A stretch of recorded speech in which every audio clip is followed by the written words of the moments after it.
வணக்கம் ஃப்ரெண்ட்ஸ், இது ஸ்ரீ பாதகநாத் கந்தசாமி.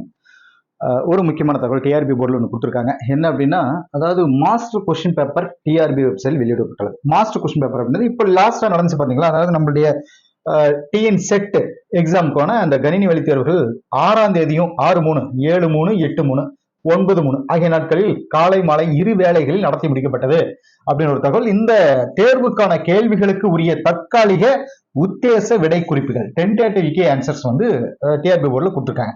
ஸோ இந்த வெப்சைட்ல போயிட்டு உள்ள செக் பண்ணிக்கலாம். அதுல என்ன ஒரு ரூல்ஸ் கொடுத்துருக்காங்க அப்படின்னா, தேர்வுகள் தாங்கள் தேர்வு எழுதிய தேதியில் எந்த அமர்வில் எந்த செஷன்ல நீங்க உட்காந்துருந்தீங்க, அந்த அமர்வுக்குரிய மாஸ்டர் கொஸ்டின் பேப்பர் டிஆர்பி வெப்சைட்டில் வெளியிடப்பட்டுள்ளது. தேர்வுகள் வெளியிடப்பட்டுள்ள தற்காலிக விடை குறிப்பிற்கு இணைய வழியில் ஆட்சேபனை தெரிவிக்கும் போது நீங்க அப்ஜெக்ஷன் தெரிவிக்கிறீங்க அப்படிங்கிறப்போ அதுக்கு உண்டான அந்த உரிய வழிமுறைகள் தவறாமல் பின்பற்றி அதற்குண்டான சான்று ஆவணங்களை இணைக்க வேண்டும். அதற்குண்டான சான்று ஆவணங்கள் அது என்னென்ன சான்று ஆவணங்கள் அப்படின்னு பாத்தீங்கன்னா நமக்கு இதுல பாருங்க, ஆசிரியர் தேர்வு இணையதளம் மட்டுமே கொடுக்கப்பட்டிருக்கிறது. ஸ்கூல் புக், அதாவது ஸ்டாண்டர்டு பாட புத்தகங்கள் மட்டுமே ஆதாரமாக அளிக்க வேண்டும். சரிங்களா?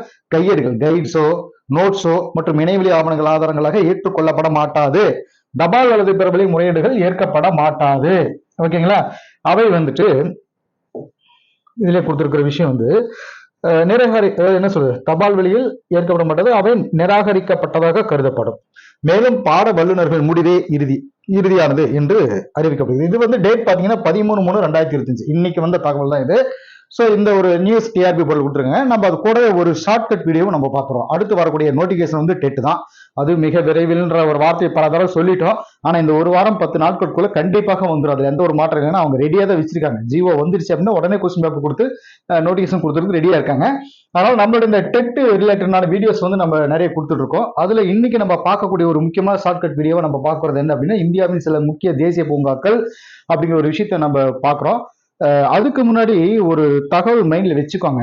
எப்பவுமே வந்துட்டு நமக்கு இதுதான் அப்படின்றது முடிவாயிடுச்சு அப்படின்னா அது கண்டிப்பா எங்க போனாலும் எப்படி ஆனாலும் நமக்கு கிடைக்கும். நீங்க டீச்சர் ஆகணும் அப்படிங்கிறது முடிவாகிடுச்சு அப்படின்னா அது எவ்வளவுதான் நமக்கு நாட்கள் கடந்தாலும், சில தடைகள் வந்தாலும், சில பிரச்சனைகள் இருந்தாலும் கூட நீங்க டீச்சர் தான் அப்படிங்கிறது முடிவாயிடுச்சுன்னா கண்டிப்பாக நீங்க டீச்சர் ஆகிய தீருவீங்க. அதுல எந்த மாற்றமும் இருக்காது. பட் சில தடைகள் வரத்தான் செய்யும். அனைத்தும் நாம் வந்து கடந்தாகணும். அதான் ஒரு இது கூட சொல்லுவாங்களே, நாம் அடைய வேண்டிய இலக்கு முக்கியமானதாக இருந்தாலும் அது எத்தனை பிரச்சனைகள் வந்தாலும் அதை சாதாரணமா தாண்டிட்டு நம்ம போயிட்டே இருக்கணும் அப்படிங்கிறது. ஏன்னா அது அவ்வளவு வேல்யூவான ஒரு இது. ஏன்னு கேட்டீங்கன்னா, நாம் வந்து இப்ப நீங்க எத்தனையோ டிஎன்பிசி எக்ஸாம் நிறைய பேர் இருக்குங்க, ரொம்ப டேலண்டா இருப்பாங்க, ஆனா அவங்க ஃபெயில் ஆயிருப்பாங்க. டிஎன்பிசி எக்ஸாம் ஆகட்டும், எந்த ஒரு போட்டி தேர்வு அவங்க ஃபெயில் ஆயிருப்பாங்க. அவங்களை பார்த்தா டேலண்டான ஆள்னு கூட சொல்ல முடியாது. இதை நம்ம சந்திரபாபு சொன்ன மாதிரி வெற்றி பெற்றாலும் புத்திசாலியான வெற்றி பெற்ற மாதிரி பாத்தீங்கன்னா நிறைய டேலண்ட் இருக்கும், அவங்க செலக்ட் ஆகிக்க மாட்டாங்க. பட் போஸ்டிங்ல இருக்கிறவங்க பாத்தீங்கன்னா அவ்வளவு டேலண்டா இருப்பாங்கன்னு நம்ம சொல்ல முடியாது. பட் அவங்களுக்கு போஸ்டிங் வச்சிருக்கோம். எல்லாம் விதி. உங்களுக்கு இதுலதான் போய் இருக்கணும் அப்படின்னா, இப்ப நீங்க டீச்சரா தான் போய் நிக்கணும் அப்படின்னா அது அந்த காலகட்டத்துக்கு நடந்தே தீரும். சரிங்களா? சோ அந்த இதை வந்து மாற்ற முடியாது. நீங்க வந்து ஆனா விதியை மதியால் வெல்லலாம், அது ஒரு விஷயம் இருக்கு. ஆனா உங்களுக்கு இதுதான்ன்றது முடிவாயிடுச்சு அப்படின்னா அந்த போஸ்டிங் உங்களுக்காக வந்தே சேரும். அதுக்காக நீங்க வீட்டிலேயே படுத்து தூங்கிட்டு இருந்தீங்கன்னா உங்களுக்கு அது கிடைக்காது. அதுக்கான ஒரு முயற்சியாவது நம்ம கொடுத்தே ஆகணும். இது வந்து பாத்தீங்கன்னா ஒரு சின்ன மோட்டிவேஷனல் கதைகள் கூட நம்ம சொல்லுவாங்க. நம்ம இதுல ஒரு பெரிய ஆத்து வெள்ளம் வருது, அதுல அடிச்சுட்டு போகுது, ஒருத்தர் அப்படி தத்தளிச்சுட்டு போயிட்டு இருக்காரு. அவர் வந்து கடவுளை நம்புறவர். கடவுள் வந்துட்டு நான் எப்படி கடவுள் என்ன காப்பாத்திடுவாரு அப்படின்னு போயிட்டு இருக்காரு. அந்த ஆத்து வெள்ளத்தை போயிட்டே இருக்கும் பொழுது பாத்தீங்கன்னா ஒரு பெரிய டயர் வரும். டயர் அந்த தண்ணியோடய வரும். அந்த டயர் பிடிச்சி கூட அவர் தத்தளிச்சு போயிருக்கலாம். பட் அவர் என்ன பண்ணி எனக்கு கடவுள் என்ன காப்பாத்துவாரு அப்படின்னு விட்டுருப்பாரு. இது நானே ஒரு சில வீடியோ நான் சொல்லியிருக்கேன். அப்புறம் கொஞ்ச தூரம் போனது ஒரு பெரிய மரம் வரும் கூடவே. அந்த மரத்துல பிடிச்சி கூட அவர் தப்பிச்சு போயிருக்கலாம். அதையும் அவர் விட்டுவாரு, என்ன கடவுள் காப்பாத்துவார் அப்படின்ட்டு. அப்புறம் கொஞ்சம் தூரம் போனதுமே வந்துட்டு ஒருத்தர் கயிறு தூக்கி போடுவாங்க. அந்த கயிறு நான் எனக்கு வேணாம், என்ன கடவுள் காப்பாத்துவாரு அப்படின்னு அவர் விட்டுட்டு அவர் பாட்டு போயிட்டே இருப்பார். அங்க என்ன நடக்கும் அப்படின்னா அவர் இறந்துருவார். இறந்ததுக்கு அப்புறம் போய் கடவுள்கிட்ட முறையிடுவார். ஏன் கடவுளே என்ன முன்னையே நான் நம்பிட்டு இருந்தல, என்னையே நீ காப்பாத்தலாம்னு சொல்லி கேட்பாரு. அடடே, உனக்குதான் 3 தடவை நான் ஒரு வாய்ப்பு கொடுத்தல, 3 வாய்ப்பு கொடுத்தல, அதுல எதையா ஒண்ணு பிடிச்சி நீ தப்பிச்சிருக்க வேண்டியதானே அப்படின்னு கடவுள் முறையிடும். அவர் கடவுள் வந்து சொன்னாராம். அந்த மாதிரி உங்களுக்கு டெட் எக்ஸாம் இத்தனை தடவை கொடுத்துருக்கு, நீங்க இப்ப அடுத்து வரக்கூடிய எக்ஸாம் ரெடியா தான் இருக்க போது, இந்த எக்ஸாம் படிச்சுட்டு நீங்க போஸ்டிங் போயிருங்க அப்படின்னு கடவுள் உங்களுக்கு கொடுக்குற ஒரு விஷயமா கூட இது இருக்கலாம். அதனால நீங்க எதுக்குமே வந்துட்டு சோர்ந்து போயிடக்கூடாது. உங்களுடைய கடமையை நீங்க செஞ்சுட்டு இருங்க. எவ்வளவோ பிரச்சனை வரும் போகும். ஏன்னா இவங்களை பொறுத்த வரைக்கும் என்னன்னா போஸ்டிங் வேணும், ஆட்கள் வேணும் அப்படின்னா சடனா எதையா ஒண்ணு பண்ணி போஸ்டிங் போட்டுட்டு போயிடலாம். அதனால நீங்க வந்து இவங்க யாரையுமே நம்ப வேண்டாம். நீங்க படிக்கிறதுல மட்டும் தெளிவா எல்லாத்துக்கும் ப்ரிப்பரேஷன் பண்ணி ரெடியா இருங்க. உங்களுக்கு கிடைக்க வேண்டியது கண்டிப்பாக கிடைச்சிரும், நம்பிக்கையோட இருங்க. சரி, இப்ப இங்க என்ன சொல்ல போறோம் அப்படின்னா, இந்தியாவின் சில முக்கிய தேசிய பூங்காக்கள் அப்படிங்கறத நம்ம பார்க்க வரோம். இதுக்கான ஷார்ட்கட்டாவும் நம்ம பார்க்க போறோம். ஏற்கனவே நிறைய படிச்சிருக்கோம், நிறைய ஷார்ட்கட் இருக்கும். ஏதோ நமக்கு தெரிஞ்ச சில ஷார்ட்கட் நம்ம பார்க்க போறோம். Corbett Uttarakhand 36ல.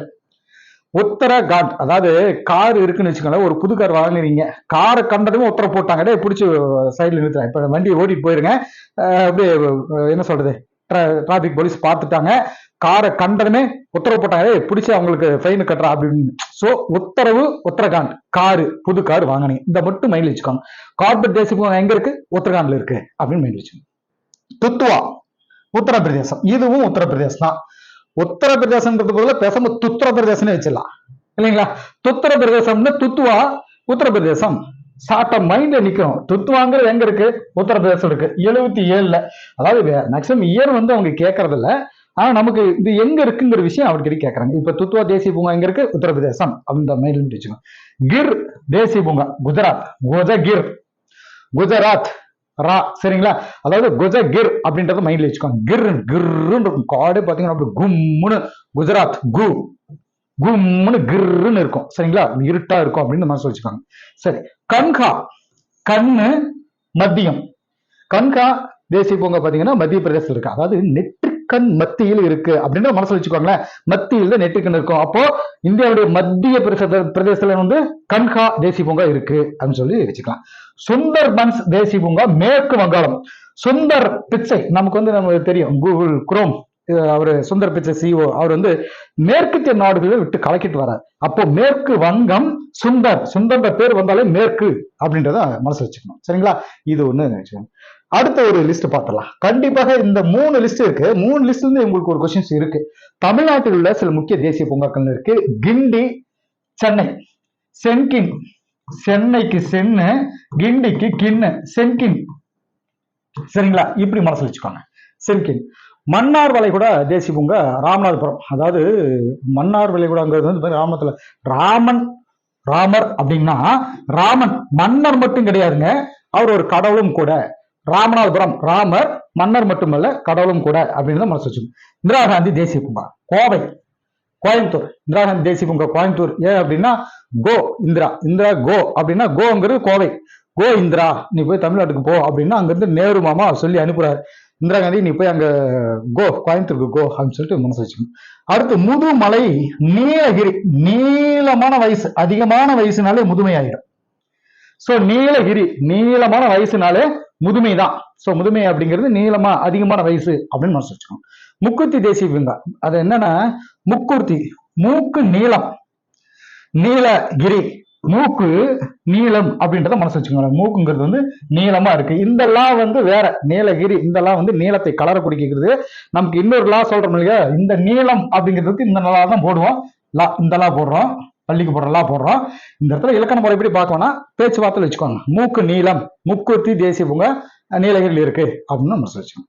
அடுத்த ஒரு லிஸ்ட்ல பாருங்க, இயர்ஸ் அப்பப்போ கொஞ்சம் அப்படியே சைட்ல வச்சுக்கோங்க. அவ்வளவு, இந்த 3 லிஸ்ட் மட்டும் தான். மேகமலை வனவிலங்கு சரணாலயம் தேனி, தேன் போன்று இருந்தது மேகம்.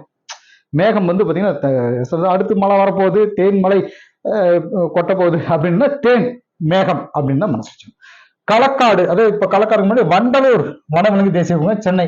வன்சன், ஏற்கனவே கின் சென் கின் வச்சிருப்போம், இது வன்சன் சென்வன் எப்படின்னு வச்சுக்கோங்க. ரெண்டுமே பாருங்க இன்னுங்கிறது எதுகை வகையில் நமக்கு வந்திருக்கும். வண்டலூர் வன் 3 சின்னதான், சென்னைக்கு இன். சோ ஏற்கனவே கிண்டிக்கு சென் கின்னு வச்சிருப்போம், இந்த இடத்துல வன்சன் அப்படின்னு வச்சுக்கோங்க. களக்காடு, களக்காடு என்ன சொல்றது, வனவிலங்கு சரணாலயம் திருநெல்வேலி. திருநெல்வேலினாலே காடே களமா தான் இருக்கும். சோ களக்காடு திருநெல்வேலி, திருநெல்வேலியில காடே களம் தான். சாம்பல் நிற அணில் வனவிலங்கு சரணாலயம். சாம்பல் விருது, சாம்பல் விருது, ஆஸ்கார் விருது கேள்விப்பட்டிருப்பீங்க, பத்மஸ்ரீ விருது, அந்த விருது இந்த விருது கேள்வி, சாம்பல் விருது அப்படின்னு மனசுல வச்சுக்கோங்க. இது முடிஞ்ச வரைக்கும் நமக்கு தெரிஞ்ச வரைக்கும். அடுத்து வேடந்தாங்கல், வேடன், வேடந்தாங்கல் வேடன். காஞ்சிபுரம், காஞ்சி போன பறவைகள் வேடங்கிட்டே போய் சரணாடின்னு வேடன் கிட்ட போய் சரணடைஞ்சிருச்சு. காஞ்சி போன பறவைகள், வேடந்தாங்கல் பறவைகள் சரணாலயம். வந்து என்ன சொல்றது வேடம் கிட்ட போய் பசங்க. Okay right. இந்த 3 லிஸ்ட்ல இருந்து கண்டிப்பாக எக்ஸாம்பிள் கொஸ்டின் வரும். இப்போ இதனுடைய லிஸ்ட் வந்து பாத்தீங்கன்னா பெரிய அளவுக்கு வேற அங்கங்க கொடுத்துருப்பாங்க. நமக்கு இந்த 3 லிஸ்ட் வெரி வெரி இம்பார்ட்டன்ட். இதுல இருந்து அதாவது நம்மளுடைய கிளாஸ் டெய்ல பாத்தீங்கன்னா குறைவா கம்மியா படிச்சு அதிகமான மார்க் எடுக்கணும் அப்படிங்கிற நோக்கமா வச்சு நம்ம கொடுத்துட்டு இருக்கோம். ஸோ இனி அடுத்தடுத்த லிஸ்ட் வந்து ஷார்ட்கட்டோட உங்களுக்கு தொடரும். ஓகே ஸ்டூடெண்ட்ஸ், அடுத்த வீடியோவில் உங்களுக்கு சந்திக்கிறேன். தேங்க்யூ.